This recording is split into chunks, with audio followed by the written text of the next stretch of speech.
Publishing. We're here again at the Author Marketing event in Houston, Texas. Hey, it's been a great conference. Oh my gosh, so many different speakers. And we have Deborah Winegarten with us. She spoke yesterday. Great content. You know, so many of us think we get our book published, we get it on Amazon, we get it on CreateSpace, and we're done. So she had a great speech yesterday. Amazon is not your marketing plan. So tell us a little bit about what you spoke about yesterday. I'm happy to. First of all, I just want to say hi to everybody. So great that you tuned in to us today. These people are amazing. So after we're done, if you need promotion with your book, you should look them up. All right, enough about them. Now let's talk about me. I love that. Thank you. You're welcome. So my talk was putting your book on Amazon is not a marketing plan. And why is that? Because, you know, there's like a gazillion books on Amazon. So does your book need to be on Amazon? Yes, because people want to buy it there. But that's not the only thing. And I'll tell you honestly, I sell more books in face-to-face conversations than I do actually online. Isn't that amazing? And so a big portion of my talk yesterday was about how the heck do you get in front of people? Yeah. And it turns out that everybody you know is a member of a group.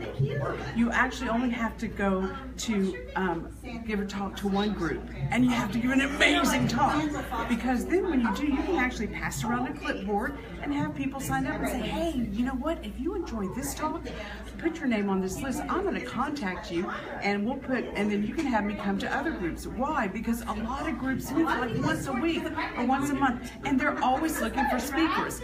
Now, how many of you have ever been to a book talk and you know, like the author reads from their book and it's so boring, you're like, oh my God, I hate that. I never do that. Now, that's not true. I don't ever do that. I mean, sometimes I do, because sometimes I must read a poem.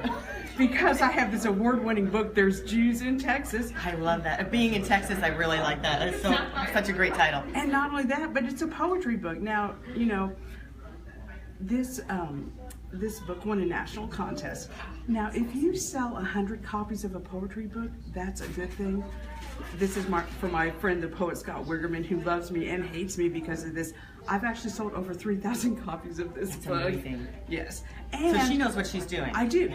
And people were like, that book's too short. We need a sequel. So I wrote the sequel, Where Jewish Grandmothers Come From, because God forbid you should only write one book. I'm actually working on the third one, Have Torah Will Travel. But actually, I'm also, in addition to being a very humorous, entertaining person, I also write biographies of Texas women for middle school kids. Like Ovita Kolpabi, if you're in Houston, she helped build Houston. And you'll notice that my book won not one, not two, it actually won 3 awards. That's outstanding. I don't like the 3rd award sticker, so I don't put it on the book. And plus, you're going to run out of room. But look at that. Why is that important? Because when people say, oh my gosh, that book has won awards, that means that someone has vetted it. And so it's not, you know, because I'm a legend in my own mind, so of course I'm going to think my stuff's great. But actually, other legitimate people outside me also have given me validation that the book is good.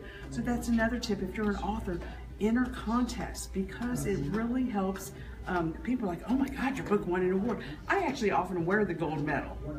I saw it. She does do that. I do, because I'm never going to win one in the Olympics. So, but I did win one for my book, so I do that. And then I've been so successful as an author that that I've actually started publishing books. And I just want to give a shout out to my latest book that I published. Notice it's a Jewish-themed children's book. I'm keeping with the theme. It's called Almost a Minion. This is a coming-of-age story of a young Jewish girl who gets to count as number 10 in a minion, which is part of a prayer quorum.